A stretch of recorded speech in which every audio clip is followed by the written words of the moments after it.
서울시에서 아주 중요한 정책 발표를 하나 했습니다. 이게 중장기적으로 보면 서울시 아파트 시장에 미칠 영향은 매우 클 수밖에 없는 것이죠. 여러분 안녕하세요. 청울림의 출근길 부동산입니다. 지난주에 3월 27일이었나요? 서울시에서 아주 중요한 정책 발표를 하나 했습니다. 재개발 재건축 활성화 방안 해서 보도자료를 낸 게 있는데 이게 제가 보기에는 중장기적으로 굉장히 큰 영향을 미칠 수 있는 내용인데 지금 뭐 그렇게 크게 회자되고 있지는 않은 것 같아서 우리 다꿈스쿨 TV 구독자분들과 그 내용을 나누기 위해서 마이크를 켰습니다. 자, 제가 간단하게 쉽게 안내를 해 드릴게요. 자, 이번에 내놓은 서울시의 재건축 재개발 활성화 방안의 골자는 뭐냐면 한마디로 얘기하면 지금 사업성이 잘 나오지 않아서 재건축을 추진하지 못하거나 아니면 어쩔 수 없이 리모델링 쪽으로 추진을 하거나 이런 단지들이 서울 시내에 엄청나게 많아요. 근데 이런 곳들에 뭐 용적률을 상향시켜 준다든지 규제를 완화시켜 준다든지 인센티브를 준다든지 해서 재건축이 가능하게 적극적으로 도와주겠다 이런 거예요. 이게 한 가지 골자고 또 한 가지의 골자는 뭐냐면 서울시의 각 지역마다 지역 거점들이 있어요. 교통 중심지 역세권이죠. 역세권 중에서도 어떤 그 지역의 교통 거점 역할을 하는 곳, 광역 교통 중심지 역할을 하는 그런 큰 역들이 있지 않습니까? 지역마다. 그런 역세권에 있는 초역세권 아파트들은 용적률을 준주거까지 대폭 상향시켜 주겠다라는 거예요. 해서 아파트 층고를 뭐 40층, 50층까지 쫙 높여주고 대신에 그렇게 해서 늘어난 용적률로 늘어나는 일반 분양도 많이 하게 해주고 재건축 사업이 진행되게 해주는 조건으로 뭐 임대주택이라든지 기부 체납이라든지 뭐 이런 정부 시설 이런 걸 같이 마련하겠다. 같이 윈윈하자. 이게 골자입니다. 그러니까 한마디로 말해서 재건축이 안 됐던 단지들 다 하게 해줄게. 적극적으로 도와줄게. 이런 거예요. 이게 중장기적으로 보면 서울시 아파트 시장에 미칠 영향은 매우 클 수밖에 없는 것이죠. 왜냐하면 이제 서울뿐만 아니라 이제 우리나라 아파트들이 처음 지어진 게 1970년대, 80년대부터인데 그래서 이제 30년, 40년 된 아파트들이 엄청나게 많이 지금 도래하고 있는 중이죠. 그런데 사실 뭐 5층 이하, 10층 이하의 이 저층 아파트들의 재건축은 이미 1차로 다 끝났단 말이에요. 걔네들은 사업성이 다 좋아서 아무 문제 없이 새 아파트로 지금 다 바뀐 상황이죠. 근데 이제 어떤 차이가 됐냐면 우리가 알고 있는 15층짜리 아파트, 중층 재건축이죠. 그러거나 20층, 25층짜리 아파트들이 낡아서 이제 30년 넘은 아파트들이 지금 도래하고 있어요. 근데 얘네들이 소위 말해서 사업성이 안 나오는 거예요. 사업성이 안 나온다는 얘기는 뭐냐면 새 아파트로 바꿀 때 추가 분담금이 너무 많이 드는 거예요. 땅이 작아서, 땅 지분이 작아서. 그러면 재건축을 진행할 수가 없죠. 분담금이 막 몇 억씩 들면. 예컨대 최근에 서울시에서 많이 언론에 나오는 단지 중에 하나는 뭐냐면 상계주공 5단지 이런 곳인데 상계주공 5단지 역세권에서 입지도 너무 좋고 이런 곳인데 이제 소형 아파트만 모여 있고 세대수는 너무 많은데 땅은 좁고 이러다 보니 최근에 나온 발표에서 보면은 한 세대당 추가 분담금이 막 5억 6억을 들여서 조금 넓혀가는 거예요. 새 아파트로.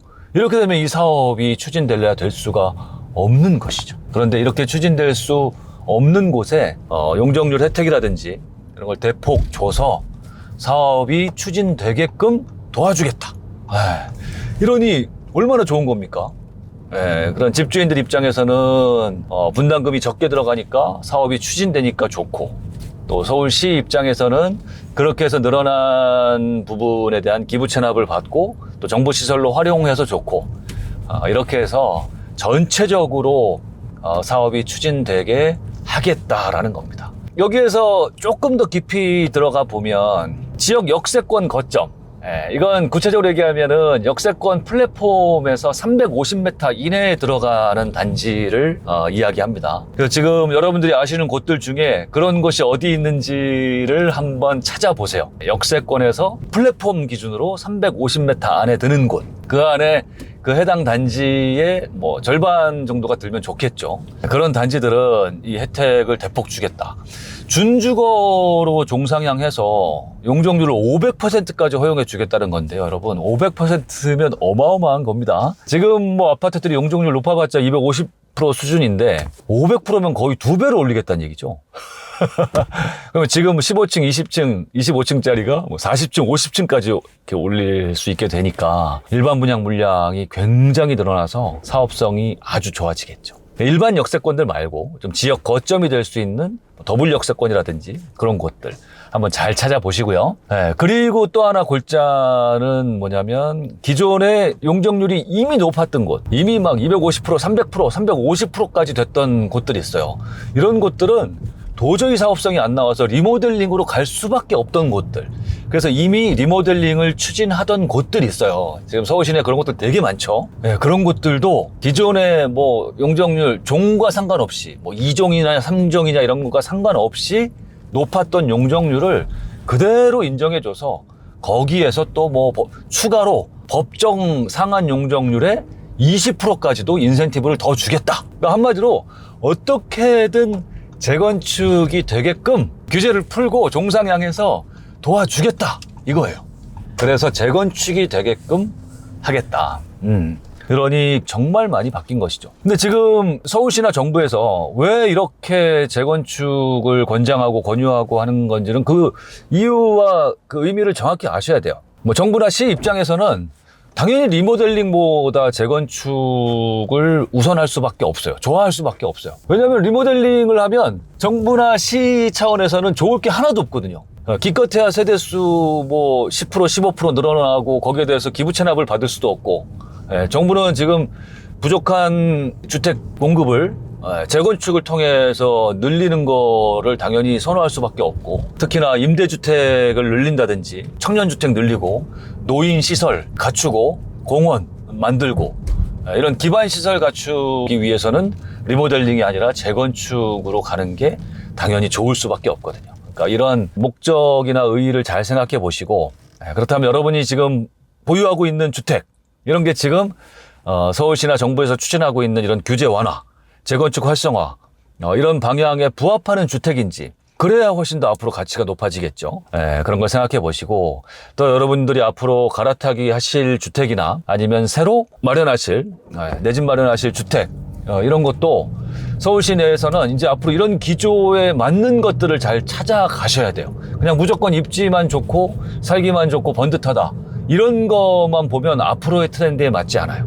앞으로의 트렌드는 다 개발이에요. 재개발, 재건축이 될 수 있는 것들, 그것들 중에 이런 용적률 혜택, 뭐 규제 완화 혜택 이런 것들을 받을 수 있는 것들이 당분간은 각광을 받을 수밖에 없다.